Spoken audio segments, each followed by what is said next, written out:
আজকে সকালে দুপুর পর্যন্ত রান্নাবান্না করে নিয়েছি। আর এই যে আমার আম্মা এসেছিল, তো ওই জন্য ভাবলাম যে সকালে রান্না করে দুপুর পর্যন্ত খাই। আর সকালে নাস্তা বানাইনি, তরকারি রান্না করছিলাম আর ভাত রান্না করছিলাম। আর আমার আম্মা এসছে, ওই জন্য এই যে আমার আম্মা তরকারি রান্না করছে। সকালে যে ভিডিও করব তাও মনে ছিল না, গল্প করছিলাম। তারপরে এই যে বিকালে রান্না করতে এসে তাও ভিডিও করব তাও মনে ছিল না। করলা আলু ছোটো মাছ চচ্চড়ি করেছে, লাল শাক ভাজি করেছে, এটা তো ভিডিও করব মনে ছিল না। পরে যে মিষ্টি কুমড়া আর মাছ দিয়ে রান্না করতে পরে মনে হলো যে আমি যে ভিডিও করিনি, পরে একটু ভিডিও করে নিয়েছি। এই যে তরকারি আমার হয়ে গেছে, রুই মাছ দিয়ে আর মিষ্টি কুমড়া দিয়ে রান্না করতেছি। এই যে রান্না আমার হয়ে গেছে, আমার আম্মা রান্না করছে, আমি রান্না অবশ্য করিনি। পরে এই যে ঢেলে নিয়েছি, নিয়ে না আজকে আমার অনেক খুশির দিন, এত ভালো লাগছে।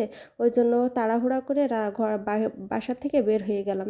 ঈশান তো আম্মার কাছে আছে বাসায়, আর আমি আর সাজিদ বের হয়ে গেছি। সাজিদেরও নিয়ে আসতে চাইছিলাম না, কিন্তু সাজিদ বাইরে যেতে অনেক পছন্দ করে, ওই জন্য ভাবলাম যে আমি আর সাজিদই যাই। আর এই রিক্সাওয়ালা এত জোরে রিক্সা চালাচ্ছিল, বললাম যে আস্তে চালাইতে, রিক্সাওয়ালার কথাই শোনেন না, সেই জোরেই চালাচ্ছিল। আর ঈশান তো ভয় করেন না, সাজিদ তো ভয় করেন না, সাজিদ তো অনেক খুশি। তারপর চলে আসলাম শোরুমে। আমার এত ভালো লাগছে আজকে, আমারও আজকে অনেক খুশির দিন। আমার টিভিটা যে নষ্ট হয়ে গেছিলো, টিভিটা না আজকে ঠিক হয়ে গেছে। পরে ফোন দিয়েছিল যে আপনার টিভি ঠিক হয়ে গেছে, টিভি নিয়ে যান। মানে শোনা মাত্রই আমি চলে এসেছি শোরুমে টিভি আনতে। টিভি না, আমার হচ্ছে গিয়ে 16,000 টাকা খরচ হয়েছে টিভি ঠিক করতে। এই ডিসপ্লে গেছিলো, ডিসপ্লে নষ্ট হয়ে গেছিলো, পরে ডিসপ্লে ঠিক করতে 16,000 টাকা লাগছে। মানে এখান থেকে ঠিক করে দিয়েছে, তো ওই জন্য কম লাগছে, আর অন্য জায়গার থেকে ঠিক করলে হয়তো বেশি লাগতো। আর সাজিতে এসে একবার এই পাশে যাচ্ছে একবার ওই পাশে যাচ্ছে, ও তো ভয় করে না, পরে একাই ঘুরে বেড়াচ্ছে। আমি এক জায়গায় দাঁড়িয়ে আছি, ওরও আমার সাথে থাকতে বলছে, ও থাকবে না, একবার এই পাশে একবার ওই পাশে সব কিছু ঘুরে ঘুরে দেখছে।